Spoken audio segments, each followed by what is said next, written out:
This is December 14th, 2015. I'm interviewing Rod Scribner, who served as Commissioner of the Department of Finance and Administration during Governor Brennan's 2 terms. Rod, a certified public accountant, served a term in the Maine House, served as State Treasurer in 1975, and was appointed Commissioner of Finance and Administration in 1979 and served until January of 1987. My name is Richard Davies, and I'll be conducting this interview. Rod, thank you for participating in this interview for the Governor Joseph E. Brennan Archives. When did you first get involved with Maine state government, and in what capacity? Well, it goes back quite a ways, Dick. Thank you for inviting me. During the late 50s, I ran for the legislature a couple of times from Oxford County, but they hadn't sent a Democrat to Augusta for many years. So I moved to Portland. And so I ran for the 102nd legislature from Portland, and the morning after the election shows I'd been elected by a narrow margin. I'd only been there 6 months at the time, but I was one of the ones for that. And as luck would have it, there was a recount requested, and I wound up losing by 7 votes, I think, in the entire city of Portland, which wasn't bad considering I'd only been there for 6 months. And so anyway, Dana Childs was from Portland, was Speaker of the House. And he called me one night and he said, Rod, he said, I wish I could come to Augusta and work full-time for the state, for the legislature. You'd be Assistant Legislative Finance Officer. And there were very few legislative staff in those days. So I said, yes, that sounded good. So I came up to Augusta, worked as a Legislative Finance Officer, and got started there, and then I did that for a while, then I moved back to Portland. I was working for a CPA firm then, and then the 103rd came along, and I ran for the 103rd from Portland, and I was elected. So that's how I got started. It was kind of a legislative route, won some, lost some. And when did you first meet Joe Brennan? It must have been in the 103rd, I would think. He came to me and he said, Rod, he says, one of my law partners here in Portland said he saw you down at the federal bankruptcy court doing the audit. And he said, what's the story? And I said, well, Judge Poulos is a very nice person to work for, and so he'd asked the CPA firm I worked for to do an audit. No bankruptcy court in the United States had ever had a full audit. There'd been a couple of small ones. So I did the audit, and I was about halfway through, and he inquired about it. He wanted to know how it was going. I told him it was going well, and that was how the first discussion I had with Joe Brennan. In 1975, you were the state treasurer at the time, and Joe Brennan was Attorney General, and the Indian lands claim case was a major issue. What role did you have in that matter? That will probably go down in history as probably the biggest, one of the biggest issues of that century for the state of Maine. A lot of people didn't realize it, but we had a state bond issue, and at that time, Ropes and Gray was the bond counsel from Boston for the state. And Attorney General didn't do it like most states, many states. So, but all of a sudden, Ropes and Gray said, we're not going to give you an opinion this year. So, no opinion, no bond sale, nothing. And things started rolling out of control.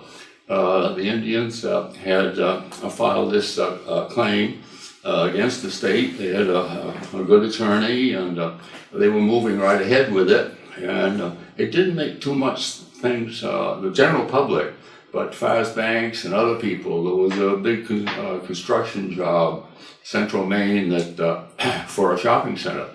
They had to shut down. They couldn't borrow any money. Banks were beginning to refuse to issue new home mortgages. Real estate brokers their hands were tied. The banks were saying nothing like this. So anyway, it rolled pretty much out of control, and that was how I first started to get involved in it. And it grew from there. At some point, fairly soon after what I've just described was happening, I was asked to go to New York and meet with all the Wall Street leaders about that, and they asked Joe to go along with some of his attorneys. So we went to New York together on that. I made the initial presentation, and so about the state's situation, and it was kind of impressive. It had all the credit rating agencies and all the big underwriters and this sort of thing in a big room. It's kind of like one of those Washington congressional hearings. I'm sitting there. So I gave the presentation for the state because my name was going to be on the bonds. I had to sign all the bonds. And Joe and a couple of his folks were sitting behind me. I went through the whole situation on the finances, and someone raised a question. They said, well, what are the Indians like? Well, what are they doing up there in Maine? Have we got anybody here that can explain that? Well, fortunately, back in 1966, I'd been appointed Commissioner of Indian Affairs by Governor Curtis. I did that for a year. I worked with the Indians every day for a year till they picked their own commissioner. And so I explained what I knew about that.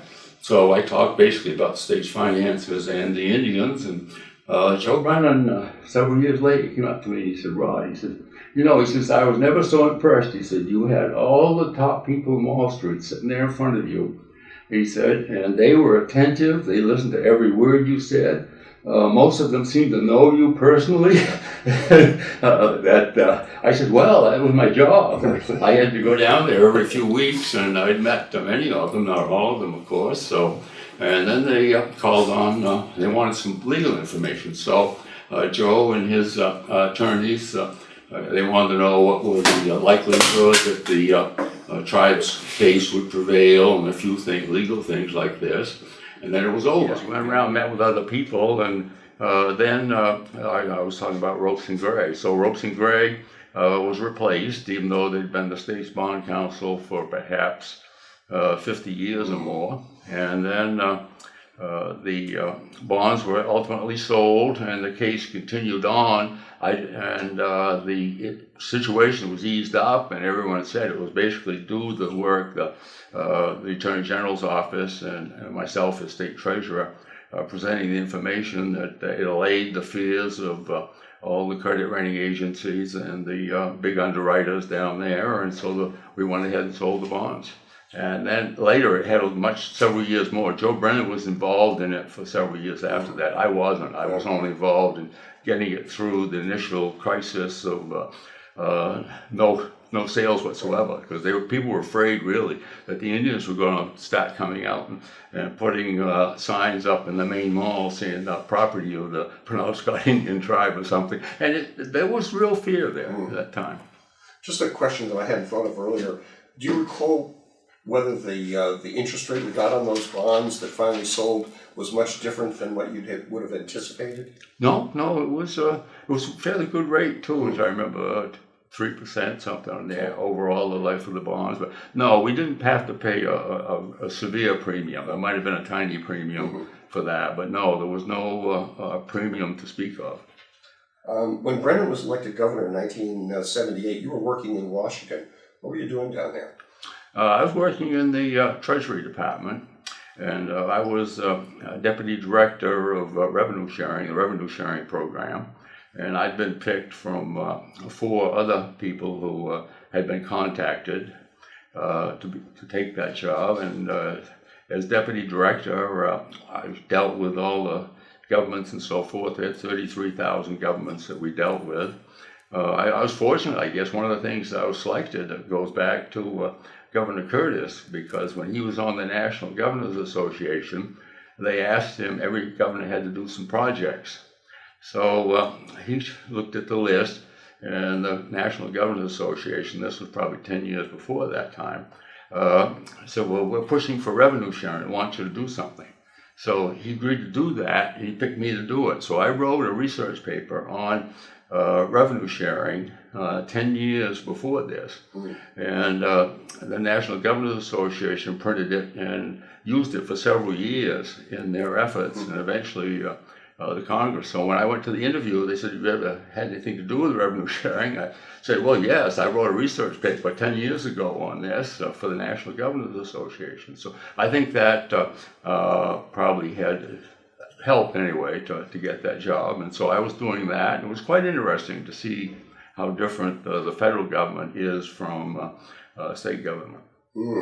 How did you come to be appointed as Commissioner of Finance and Administration when Brennan became governor? That's interesting also. I think it was, very early in mid-November. He called me and he said, would I be interested in coming back to Maine? And I told him to think about it for a couple of days. So I did, and I called him back and said, yes, I would be interested. And it was, it worked out kind of unusual. He says, well, how soon can you start? And he says, I've got to get a budget together and present it to the legislature the first week in January. And I said, wow, anyway, I came up, I went to my people I worked for at Treasury. I got a leave of absence, so I was a loaned federal employee to Governor Brennan as of, it was about Thanksgiving, or a couple of days before Thanksgiving. And I started flying back and forth from Washington to Maine every week during that entire period. I'd fly in Sunday night, work on the budget all that week. And then late Friday, I'd fly back to Washington. So went back and forth. I did that for several months. And eventually got that. I was the first commissioner appointed, I think, as a result of that. So sort of urgency of doing that. That's a pretty short time period to put together a budget. Yes, it is. It always is shorter. And Governor Longley said, well, everything's in good shape. It's all orderly. We're leaving everything good for you for the next administration and so forth. But there were a few difficulties. But we did put together a budget, and it was successful. And considering the time pressures and everything that we were under, I think it was quite successful. And I think the legislature realized that the Governor Brennan was new, and so he got kind of a little bit of a honeymoon period there, which helped. Not a very big one, but a little bit. As commissioner, you were responsible for managing the state's budget and helping the governor develop his budget proposals. Tell us about those two major duties and what they entailed. Well, the managing of the budget probably is the first one, and that's to see to it that departments, when they have the budget approved, that it's going to last for the whole year. Some departments, if you aren't careful, they'd go and spend all the money in the first 3 months. And so there are systems designed for that have to be administered, and departments have to submit work programs to the budget office. We have a tiny, tiny budget office in those days. We only had 5 people to manage hundreds of millions of dollars, but I knew them all. I had worked with them over the years, so it was a relatively easy task to get them on stream for what Governor Brennan wanted to do. As far as developing a new budget, there are different ways of doing that. You send out forms, obviously. Here's the budget request, and some departments will consider it's a wish list. I'm going to put everything down but the kitchen sink. Other departments maybe say, well, I'm going to be kind of frugal and this sort of thing. Well, the very first budget, we didn't do that. We just had to deal with what Governor Longley left us. After that, Joe was different than many governors, or all the governors. He was the only one. He had a target level. In order to keep spending within limits and everything, we developed targets for each department. Other governors I'd worked for would just say, well, I'm interested in, say, some department has a creative idea about something. I don't want to have somebody say, well, there's not enough money for that, so it never reaches my office. I never see about it because it wasn't within the amount of money they were supposed to live with. But Governor Brennan was extremely careful that he was the only one that I remember that did this. They had a target limit. They could get an exception from it if it had to be justified. But so we started out with a gap, which you always have that every day working on the budget. We come up with a new limit between what is the estimated revenue figure for that time period, plus what the request down to that we've shaped them up. And so we eventually the two have to meet. And it's a long, involved process, very difficult. With all the hundreds and hundreds of different programs, and each one has to have their own budget. But if the target limits, I think, which was Governor Brennan's innovation, I think helped a lot. Now you served as finance commissioner for 8 years. and everyone would assume that budgets and maintaining that budget is the primary activity, but you were involved in a number of things, including several economic development projects, which wasn't normally in your job description. How come you ended up being so involved with those things? Well, that's correct. Normally, the State Development Office handled a lot of those things. But one of the first instances of the governor meeting with an industry that was considering coming to Maine, the chief executive officer, the CEO came in and told the governor, well, we got a meeting, we're going to do this day and so forth. And these were the things we were planning on doing. Oh, and by the way, I'm bringing up a team of CPAs to meet with your team of CPAs. He didn't bat an eyelash. I don't think he ever let on. So at the time, we had over 10,000 employees for the state. I was the only CPA that worked for the state at that time. So I felt that he had me come over. He introduced me to them when they had the meeting. And things worked out quite well. I remember the president of the company saying, "Where's the rest of your CPAs?" "Oh, they must be at work." He answered his own question. I said, "Oh, yes, they're busy over in the state office building." So it was, but anyway, that was how it happened. So you never know what to expect when, of course, no one else works for the state was in that sort of a position that I was. And of course, the governor didn't want to let on anything that might hurt his chances of attracting a business to the state. So I continued to do that right along after that first one. Let's talk about a couple of noteworthy projects in the economic development area that you were involved with. First one, the Bath Iron Works dry dock facility in Portland. Give us a little summary of that, and then what your involvement was and the major issues that you had to deal with on that. Well, I was quite involved in that. That was different from the new business prospects, but it was an important economic development effort. There was a war surplus dry dock in Norfolk that had been located.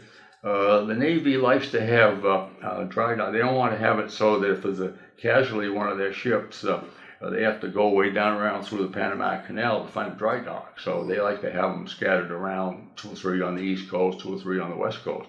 So they had one down there. So Bath Iron Works needed one, or they felt they could use one constructively. So we applied for it for them because private businesses could not apply for government surplus of that size. So my office applied for this dry dock, and eventually it was considered that we could be a recipient for it. And I met with the people from the General Services Administration about it, and they, of course, Bath Iron Works in the wings. They're the experts, and they're the ones actually going to be using this. The first thing the representative from GSA said was, well, we'll be transferring title. Who do we transfer title to? And I said, well, transfer it to the Department of Finance Administration. He said, no, we don't like to do that. He said, well, Bureau Purchases? He says, no. He says, we want an individual. He says, it has to, if anything goes wrong, we want somebody, we aren't going to get the runaround for the bureaucracy. We want somebody that we can go and get in touch with them and say, this has gone wrong with the dry dock, fix it. So I really felt I couldn't ask any one of my employees to do that. So my name wound up on the certificate of title for this dry dock, and it lasted there until eventually it was completely refurbished and several years later transferred over to Bath Iron Works. That was kind of an interesting. I was always there was I'd have to check is the insurance coverage. We had no gaps in insurance coverage, all this other sort of thing, because I was personally on the hook. Although the state would have backed me up, I'm sure, if there's been some, depends on what the problem was. But that was how that developed. And you probably didn't want to find out the hard way. No. Now, why was that such an important item for not only BIW, but also for the city of Portland and for the state? Well, it diversified Bath Iron Works' efforts. So this way we were able to locate it in Portland and develop what was known as the Portland Ship Repair Facility for BIW. Created, I've had 2 different numbers, 800 jobs or 700 jobs. It was one or the other. I never did get that resolved with anybody. I don't know how but anyway, there were hundreds of jobs, and those actually materialized, and those were there. It was used for a number of years. in that process. The state did have to have a bond issue with the people to repair it, rebuild it. It was World War II. It needed to be modernized. But it did benefit the city of Portland. It did benefit the whole area. If you've ever seen the maps that the BIW has in their offices, shows where all their employees come from. There are people that commute from almost every one of the 16 counties. That's right. So it benefited Portland, the people that live nearby, but it also benefited York County, Oxford County, Androscoggin County, Saginaw, all the other counties benefited from this. Another important project in a different part of the state was the Lemforder project up in Brewer. A very different type of initiative than the dry dock. What was the project about, and how did it affect economic development in that region? Well, Lemforder was a German company. They wanted to come to the United States, manufacture automobile parts for the big auto industry. They manufactured things like exhaust systems, brake parts for automobile brakes and all this sort of thing. They have a wide variety. They're one of the biggest companies in the world. I had heard somewhere they were even bigger than General Motors in the world at that time. So they made parts for and they wanted to be in this country because they felt that they would keep in closer touch with their markets. And they wanted to come to some state that was willing to have them and would help out to get here. It took a while, but we did it, and it was amazing the jobs that they created up there in Brewer. Those jobs, even at that time, they paid more than the paper industry. All the workers in there were very well paid. They asked us to help them. I think we wound up doing some of it. Every worker they hired that would run a machine had to go to Germany for 6 months to be trained. And they wanted us to help with the airfare back and forth for these workers. Of course, they were being paid while they were being trained, and the machines that they use are very sophisticated, some of the most sophisticated in the world. So we provide some very, very quality jobs as a result of the Lemforder expansion or development. Were there any particularly knotty problems you had to get resolved before that would come together? No, I had a lot of questions to answer. They'd say, well, can you help with the training costs? Can you help with... But there was the parts that I worked on, it was just basically working together and answering questions and moving it another step down the road. The third project that was a significant one during that administration was the Spencer Press development down in Wells. It was different, very much different from the other two we've discussed. What was that project, and how did it affect economic development in York County? Spencer Press was a large printing company in Massachusetts at the time. And I remember the first meeting I went to with them. They were very unhappy with the treatment they were getting there. And it was a family-owned company. But it was a big printer, and they did the very volume things. At one time, they printed the Reader's Digest, for example. I don't know how many trailer truck fulls and the little catalogs you get, like from Walter Drake, the little glossy catalogs.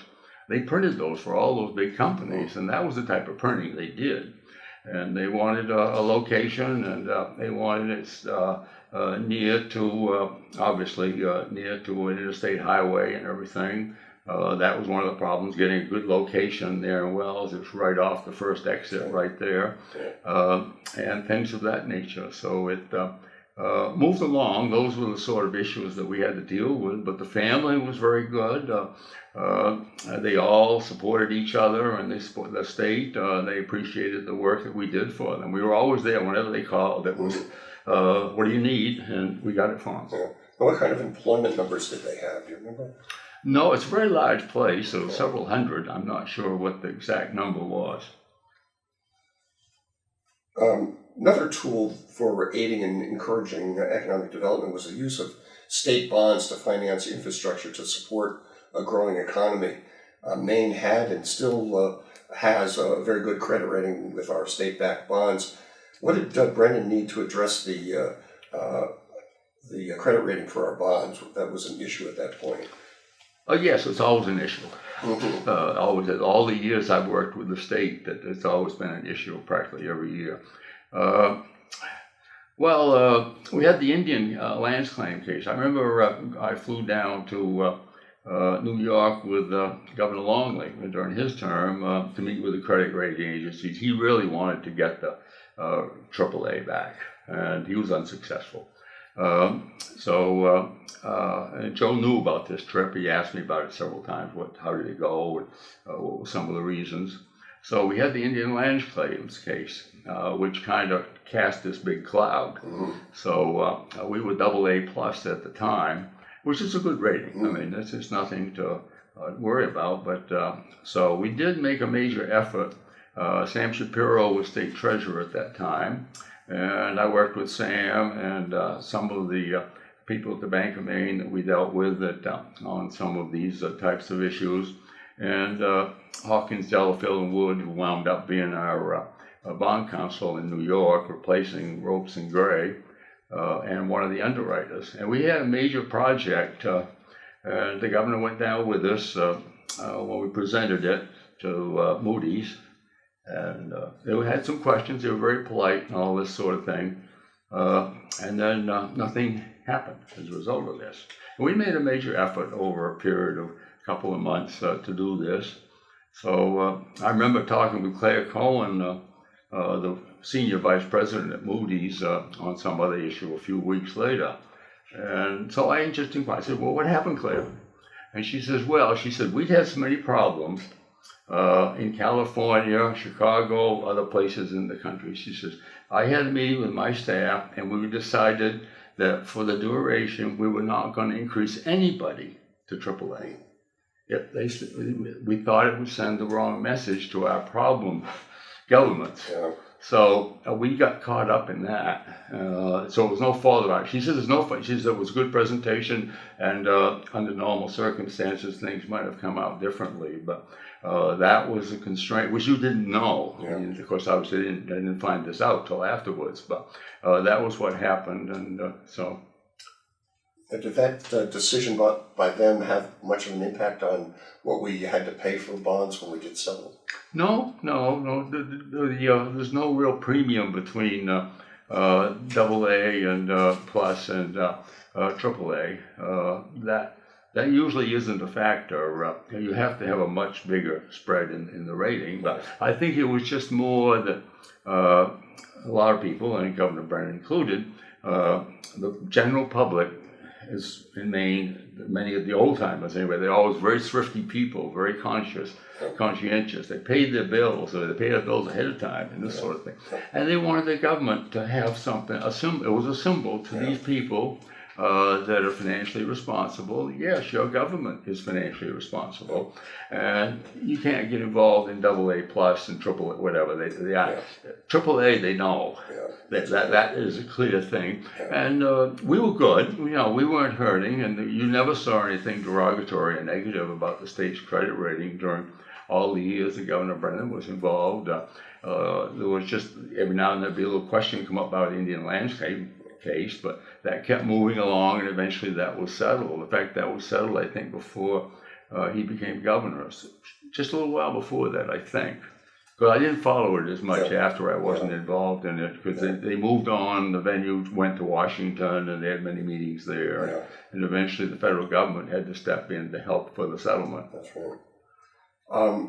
Public safety issues were also another area that ended up having you play some role in that. One in particular was the lockdown at the state prison. How did you get involved in that? What were you doing?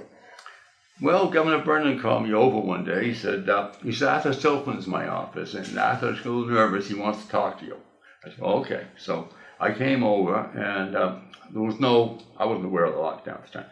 And so the governor said, we got a lockdown situation at the state prison. We want this handled completely hush-hush. He said, Arthur Stilpin is concerned, I think the governor was going to describe his concern, said that if the criminal element in the state of Maine finds out what we're doing, we're vulnerable. Because what we did is the entire staff at the state prison was sent home. Every guard, everybody, they were sent home for the duration. And the entire state police force was called up. Every trooper in the state was sent to the state prison, And we took and we hired the Samoset Resort, and they kept the kitchen open 24 hours at 24/7 for a long time while we were there. They had maids, for example, on duty all day and night, and they were changing, putting clean sheets out for all the troopers and everything when they'd come back and forth. So basically, the state police force ran the state prison for an extended period of time.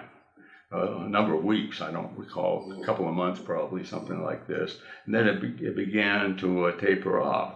But the concern Arthur has is, well, the Samoset has got to be paid for all this. This is running up a lot of money. When you've got every trooper down there taking 3 meals a day at the Samoset and got rooms and all this sort of thing. And they said they're going to have to be paid probably every several days. And they said, we don't want them to accidentally, the public to find out, the news, anybody find out what's going on. So eventually what we wound up, what I agreed with Arthur and the governor, and was that the state police, whenever they felt they had to get some money to the Samoset, they'd send somebody to my office, the plainclothes trooper would come in and with a big brown envelope, he'd hand it to me. And the fewest possible number of people were involved in processing those payments. And so that where normally there's a extended process, but we checked the bills, obviously. We checked everything to be sure it was correct, but these were pretty much hand carried through the system. So that hardly anyone saw it, because I think people would begin wondering, what are we paying hundreds of thousands of dollars to the Samoset for in the middle of winter and out of the state police account? And they thought that would eventually, if that did happen, the criminal element would find out about it, and they'd say, oh, for a long time they didn't know what was going on down there, that you just saw a few more state police cars than usual. The parking lot at the Samoset was just a field of blue with all the state police cars there. Yeah, and the fear was that criminals elsewhere in the state might say, well, there's no cops around. Or, take advantage or of it. that the experience, whatever, state troopers had to come in there cold. Yeah. They didn't know. I mean, obviously, the guards were there, even though they had the problem. That's why they had to temporarily be replaced. But they was just afraid that through some lack of knowledge of something, some trooper might be doing his job correctly, and you think, well, I've covered this, I've covered that. But there might be a little gap in some feature, and that where the guards would know that, but the state policemen might not. Yeah. And even the supervisors did. They were never trained to do this. Yeah. But that was the only basic large force that the governor had that he could put in there to deal with the lockdown. So it worked, and I handled the money there in that fashion for quite a while until it started coming out in the newspaper, and or there was some press reports quite a bit later, several weeks later. But we kept it under wraps, and normally you don't keep government disbursements and checks under wraps, but we feel we were justified in that case. And it obviously after that's over, anybody who wants to see the bills and the checks are entitled to do that. Yeah. Another public safety issue that you found yourself involved with was the old crime lab was really becoming less adequate for the needs, and there was a need to build a new one. Talk to us a little bit about how you got involved in that issue. Well, it's very similar. The governor called me and said, Arthur Stilfen, I want to talk with you. So anyway, Arthur did a great job. He's passed away before his time, but he was really a wonderful person in all respects, and a very good commissioner. The people had approved a bond issue, which included a new state crime lab in this bond issue. And that this was back in, I don't recall, prior to the Brennan administration even, I think. But we had the bond issue. The old crime lab, Arthur described it to me one time, just a couple of closets that we've got over there. So it was very inadequate for what needed to be done. So Arthur gets this nice bond issue, and but at that time, construction costs started escalating rapidly. He goes out to bid for the construction of the crime lab, and he didn't have enough money in the bond issue. he was short by quite a bit. So I was called in to help deal with that. So I did. I had used everything that I could possibly come up with to get him enough money. I went through all the records. We found a number of old bond issues from going way back, where there was a tiny bit of money left over at the end. In other words, they'd had a few hundred, a couple $1,000s or whatever. So it stayed in there. There was no other use for it. But there is a law that permits small percentages of bond issues to go to help other bond issues. So I corralled every single one of those and gave Arthur all that money. And then we had some, at that time we were interdicting the drug runners and everything, and we had some large boats worth several $100,000 that we'd captured, the Coast Guard had captured and turned over to us, and things of that nature, a lot of SUVs, nice brand new ones with low mileage. We sold all those. I gave Arthur all the money for those. I didn't give it to him. I put it in the crime lab account. And then we still didn't have enough. So I said to Arthur, let's get the blueprints out and everything. I want to look at them and so forth. So I went through and I had a number of questions about every room and so forth. So we built the outside building. We didn't do it. I scratched the landscaping, so I think we can do that later. The second floor was not finished. I just said, we'll do that later. If you can get by with the first floor, we'll do it. The building will look good from the outside, but there'll be no second floor if you ever get inside there. And I said, I will do that for you next year. I'll get the money so we can finish it then, and you're a lot better. He said, so we figured out by deferring, which you could do. I could do that. The governor had to sign off on it though, but I could defer things of this nature. So, which we didn't do very often. I had to do one for Governor Curtis one time. But anyway, we eventually managed to finish it. And Arthur was very appreciative of that. So I got an invitation one day in the mail to the ribbon cutting. So I go over. There's a little stage set up. And they said, oh, there's your seat over there. And so when I sat down, I was next to one of those Royal Canadian Mounted Police in the red uniform, and there were people there from the FBI in Washington. There were people there from the state police forces, the chiefs of every one in New England, plus Pennsylvania and New Jersey. It was quite a... So I looked around. The governor was there, of course. I looked around. I saw Arthur afterwards. I says, Arthur, where are the other commissioners? He just looked at me and says, Rod, we know who our friends are. So it was usually a lot of times we'd open something new like that, several commissioners would get to go to the ribbon cutting. Well, I was the only one at that one, and I remember Arthur, I said, oh, okay, Arthur, whatever you say. But so we did finish it, and it was done. And I think had we waited, had we tried to go and not do that, move ahead with it, we might have lost the whole thing. You don't know what will happen in something like that. And there was a need for it. We had to send everything, practically most everything, to the FBI lab in Washington. There were big delays. There were a lot of activity going on even then, and with drug situations. We had samples that had to be tested. And sometimes it would delay the courts and everybody else because by the time you got the test results back, the case was starting to slip away from you. So it did help, and so we did do it, and it worked out on time. It just took a lot of extra work, or some extra whatever, to round up some money out of, well, basically every nook and cranny at the State House is what I really had to do for that one, but which you don't do very often. But I think being able to do something like that made a project that would have embarrassed everybody, perhaps partially, to bring it online. Yeah. So I was pleased to be able to do that for Arthur. Now, earlier we talked a little bit about getting budgets ready with the governor.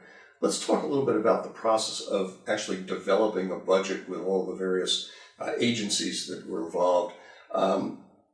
State has lots of departments and other organizational units, and each one of them has a budget piece of that. Mm-hmm. Can you talk a little bit about the process you would use to build all of the elements that ultimately went into the budget, getting the information and evaluating it and making judgments on which goes and which doesn't. Well, I mentioned the target budget. I think that was the big innovation that we used there. Plus, the other thing, and I think the governor was personally involved. His involvement with the budget was after the first one. Obviously, he couldn't do the first one that way, but he met with every department. We'd meet nights at the Blaine House after regular working hours. It worked out better that way. And it was amazing how resourceful he was, that a department would come in and the governor could scan one of the budget sheets. I'd hand it to him and might say, well, here's something where the caseload's getting out of control. We're presently spending so much for every case, and we need just so many more caseworkers. Well, the governor would mentally calculate the thing, and he'd look and say, oh, he'd say, your current caseload is running you around $25,000 a year per case and everything. And this, your new proposal, it's running twice that. And they look and how, I mean, of course, that isn't on the form. The form is just the total numbers. Yeah. But what a lot of the departments didn't realize was Governor Brennan has a degree from Boston University in economics. He's very skillful at things of an economic and financial nature, and it surprised the departments. I remember some of the departments, they'd have the business manager and the deputy commissioners and the commissioner there, and he'd raise one of these things to them, and you see them all looking at each other, like, well, boy, where did this come from? And they would sputter, and anyway, so we'd send them back to work it over again. And by doing things like this, with his leadership, we brought it off. It didn't hurt that you had a $5 calculator that you used. You got quite a bit of attention on, as I remember. Yes. How did the governor go about addressing issues of need for additional revenues, where we sort of figured out the budget? We know we need to do this. These are some things that I want to get funded, and doesn't look like we're going to have the revenues to cover all those things. Did he have a particular process he would use to try and figure out how he would come up with the money? Yes, he'd ask for alternatives, and that he was pretty committed to, even though it might require what somebody might say kind of a patchwork thing, or maybe a couple cents on cigarettes, tax on alcoholic beverages or something of this nature. We tried to give him all the alternatives, and he really didn't want to have to go in there and say, well, I'm going to have to ask for a penny on the sales tax, or no governor would anyway. So we would completely redo that several times during each budget process to figure out what we needed to close the gap. And a lot of times we'd close part of the gap by picking some sort of a revenue source, and then we'd go back and see what we could do on the spending side to make it match. And after a while, they did. Well, Democrats are often accused of being big spenders. Brennan clearly was not a big spender. He was a pretty frugal guy. And he really considered raising taxes as a last resort. We sort of talked a lot about that. Maybe we'll just skip over that. Another issue that you found yourself involved with that probably wouldn't normally have been delegated to the Commissioner of Finance and Administration was negotiating the first union contract with the Maine State Employees Association. Talk about how you ended up getting involved in that and how you actually did it. That was quite a process, very tiring. It was an exhaustive process, if I can put it mildly. When the administration started, when the governor was sworn in, there had been several years prior to that, at least 4, maybe 5 years earlier, the legislature had passed a collective bargaining law for state employees, and it had been signed and approved and everything, but the previous administration refused to bargain with the employees. So then when Governor Brennan came in, it was time to get to the bargaining table. So Dave Buston headed up the effort for this, and I met with Dave and the governor a couple of times, And basically what the governor said today was, well, these are the things, and you bring your people to the table, and said, but if there's anything costs any money, you have to get Rod to okay it first. So that was about the only limit that he had. So we started bargaining, and we bargained at the first sessions. We would go around the city of Augusta, the old Blake Father's house, the Civic Center, different auditoriums, the National Guard Armory, you name it, every place you can think of. And every night, for many months, we worked weekday nights anyway, we would go there at 6 o'clock at night, and we would bargain until 2, 3, even as late as 4 a.m. Then you got to get up and go to work the next morning. So we did this for many months, and I recall Saturdays, for example, I sleep till noon. I mean, I was exhausted from that particular schedule. But the bargaining took place. It was quite interesting. There were long tables, and on one side it was Dave Buston, myself, and Dave had an attorney that worked with him. So there were 3. Once in a while, he might have a 4th one. On the other side, there's this long thing. Every conceivable bargaining unit, there's probably 65 or 70 people sitting there from every bargaining unit that MSEA had. And so they were sitting there. We bring up a lot of the issues. I recall one night we went through, I remember we took a break about halfway through and for coffee or something, and we extended way beyond the break. It all had to do with how many pairs of safety shoes was the state going to buy for the employees on the Main State Ferry Service. We had all these people all tied up. It took almost an entire evening to resolve that. And the state said, no, well, we'll buy them a pen when they come to work, this sort of thing, or place it once a year or so. I said, well, what happens if they're out on one of the islands out there on the ferry and their boots get damaged? It was, no, we'll replace them on that schedule.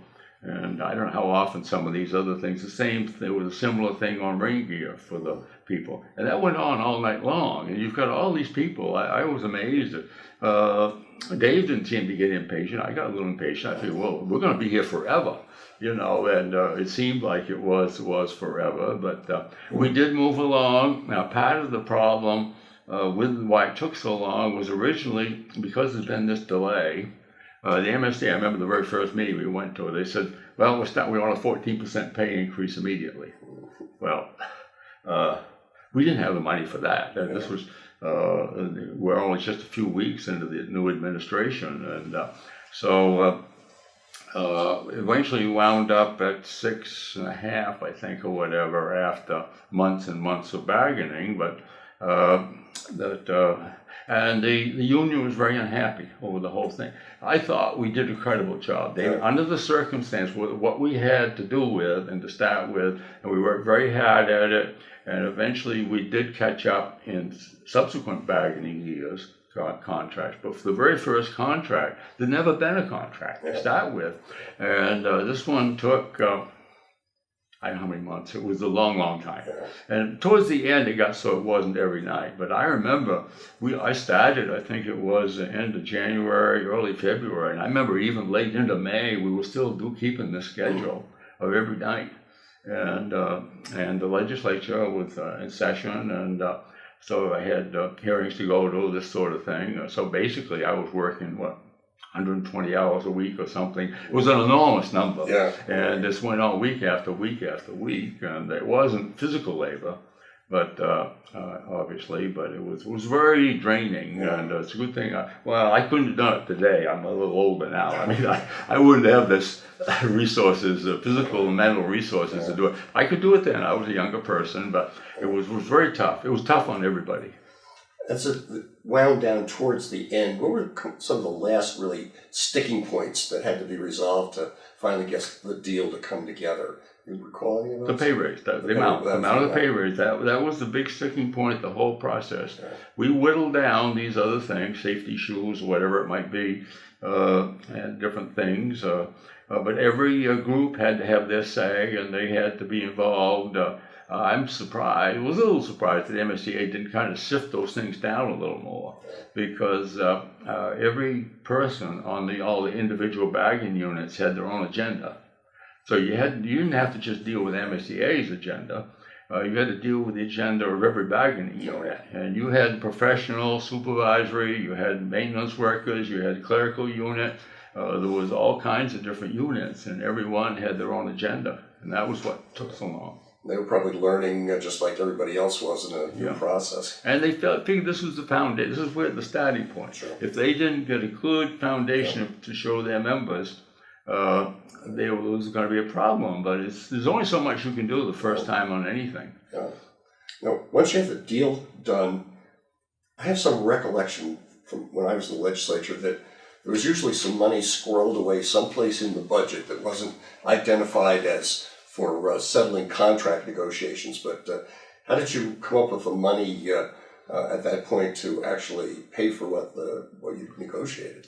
Well, it was what was left over after we did everything else, basically. Yeah. We had to have so much for the bonded debt, interest, principal on the bond, so much for the current salary scales, so much for the heat and light and rent and all this sort of thing for different departments and everything.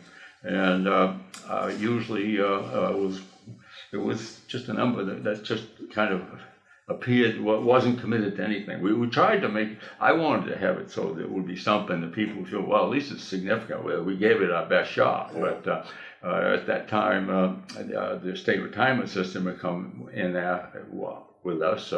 This was when I was doing this, I said I came up and started, and we were even working after Thanksgiving on the first one. And it was the day after Christmas. The budget was about ready to go to the printer, and my secretary came in, and because they let me use the commissioner's office and everything, and said that we got the entire board of trustees of the retirement system over here. They want to meet with you today. I said, well, I know how to get them all together. So they came in and they handed me this envelope. They says, we sent in this significant request to the budget office. Here's this thing. It was addressed on the envelope to the budget office. The prior administration, up in the upper right-hand corner, they said refused, return to sender. Mm-hmm. I opened it up, and it was on the budget forms and everything, a request for several $1 million for teachers' pensions. There was a problem in that area. So that, whatever I've been trying to do for salaries was somewhat eaten up by that. I mean, I was totally shocked. I mean, I called the governor and told him about it. Was before he was sworn in, of course. But I said, we've had a major setback today. I said, and it went to the printer without that page in it. And I mean, even though they had sent it in a timely fashion with date stamps on it and everything. But how the prior administration had made that decision, but there it was, Maine State Retirement System and so forth up in the upper right-hand corner, refused, in big letters, underlined, return to sender. I didn't know you could do that. You know, I've worked with budgets for the state for years. I didn't know that if you were a department, you could refuse something, and in the budget office, that was the furthest thing I ever would have imagined. I mean, you took whatever you were presented with and you dealt with it. Yeah. You might send something back someday and say, well, we just got this from you. Can you rework it a little and resubmit it? Yeah. That we would do, but to refuse the whole thing, that was incredulous to me. Amazing story. Yeah. Let's sort of broaden this thing out and look at sort of the big picture of this. You spent 8 years working very closely with the governor and other state officials in the financing and the management of the state government. Tell us a little bit about what it was like working with Governor Brennan in all the various areas that you had to deal with him. What was he what was it like working for him? Oh, I thought he was very good. He did a good job. He really had a good sense of everything from the legal process, the courts, the different things in that area.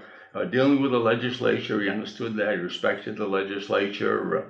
Was very careful to maintain a posture, which I thought that was very healthy.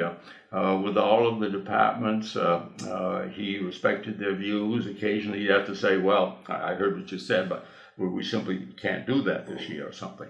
but he handled it very diplomatically.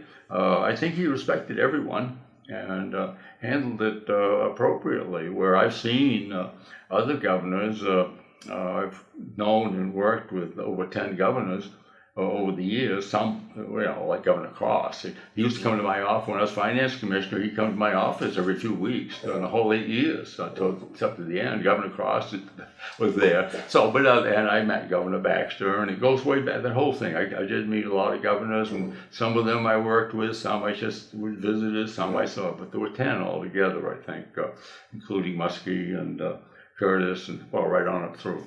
So, but it was interesting, and but I think his way.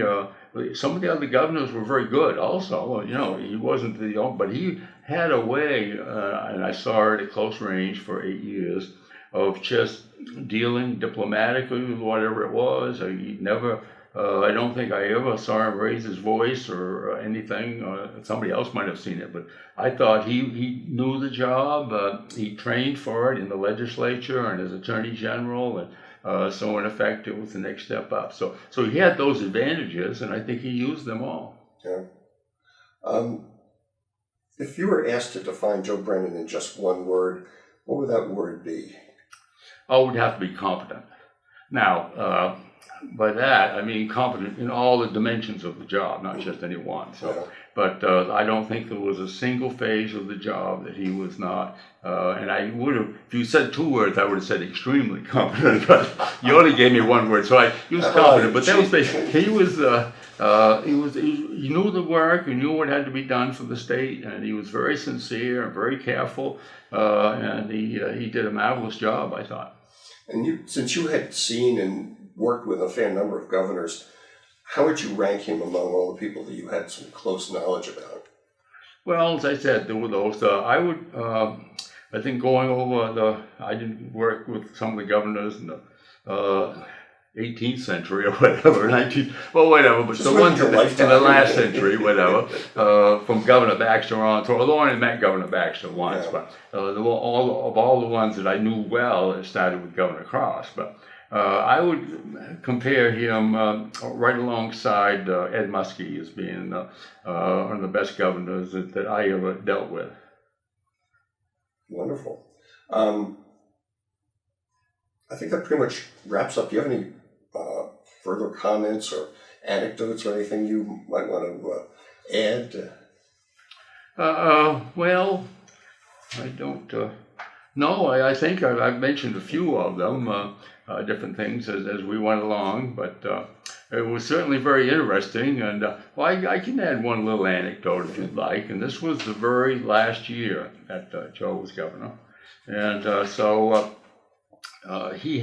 we were preparing for the next legislative session. What the governor's bills were and everything. And we used the cabinet room as a big table. And there were all these young attorneys, interns, and everything all around the table working on these things. And some of the people, like Nancy Brenneman might have been there from whatever. There was quite a group of people, probably 15 and 20 people.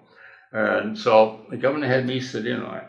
He says, any bill that comes in, he knew what would happen if the bill unknowingly got in. It was going to have a fiscal note. And somebody missed it, didn't put one on, that bill's chances are rapidly diminished. Yeah. So I was there to watch out for things like that happening, making sure that the financial end of any piece of legislation, if it was necessary, was covered. A bill came before the group and everything, and it had in there was some language. It was for the Division of Veteran Services, and it had to do with eligibility. It went through, for whatever reason, it seemed to make a distinction whether there were draftees or not. And so they're having the section in the bill, and they went down through it. And so one of the things, it said something about draftees, and it had the Army, and then the next one had for some other one, the Navy Marine Corps. And this was for the Korean War, that time period. And so somebody says, well, I don't know. The Army was the only one that drafted in the Korean War. It was the Army. And I said, no. I said, I put my hand up and I said, no, the Navy, the Air Force, and the Marines also drafted. And they said, how do you know? I said, well, I was an officer on an aircraft carrier, and I had Navy draftees working for me. They came with their draft papers. And I said, I know the other branch services did too. And everybody looked at me. And then one young lady piped up and she says, she's looking around the room, she says, no, nobody else in this room was even born then. So I obviously was the old, gray-haired, whatever. So, but that to me, that was kind of like, I think Governor Brennan was very good at having young interns and everything work for him, and some of them went on to greater things and everything. Or many of them they all wound up in one form or another, and so he made good use of them. But I had to chuckle when they doubted my word at first as to how did I know this, and when I told them, then okay, they changed the language on the bill. Well, I thank you very much for doing this interview. This has been great. We really appreciate that. And as Nancy mentioned earlier, we will be having an opening of the archives next June, and we hope you will come down and join us and renew some friendships with people that you may not have seen in a few years or so. So we hope to have that done. So thank you very much. Good.